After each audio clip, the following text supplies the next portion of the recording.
G'day, I'm Booma, and today we're going to show you how to barbecue pork ribs. We have baby back ribs and also St. Louis ribs. The difference between the two types of racks are baby back racks are usually more narrow and they have a curve on the bone, while St. Louis are more square cut and have a flat bone. The next step with these pork ribs is we need to trim them. So we're going to tidy up any of the excess fat, thin the meat out over the bones a little bit, and also remove the underside membrane. The next step is applying the rubs. A lot of teams on the comp scene use multiple rubs. It's because we want to bring in all levels of flavour. We want sweet, we want heat, we want savoury, we want all different notes. You want to build the flavour up.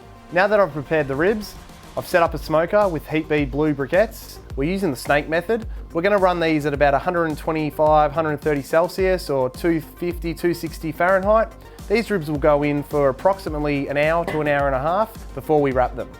To wrap the ribs, we're going to lay down some foil. We're going to place the ribs on these. We're going to add to this some butter, some brown sugar, a little bit of honey, and then we'll wrap them up nice and tight. These will go back into the pit for about another hour or two, and then we'll check for tenderness. To test that these ribs are tender, we'll use a metal skewer. Slide the skewer between the bones, and if there's not much resistance, these are ready.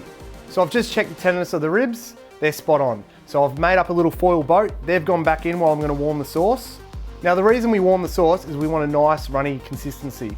One of the biggest issues with pork ribs, especially when glazing, is a lot of people tend to put the sauce on cold and it goes on very thick. We don't want brush marks, we want it to be nice and glossy, so we either warm it or thin it down with some butter or some apple juice, and that makes an easy, nice, shiny glaze. So after about 4 hours, the ribs are done. Now the way we cook them is that during the unwrap stage, we cook them till colour. During the wrap stage, we cook them till tenderness, and the final stage is when they're unwrapped and we set the sauce. So forget the 3-2-1 method. Cook to colour, then cook to tenderness, and then set the glaze, and you'll get perfect ribs every single time.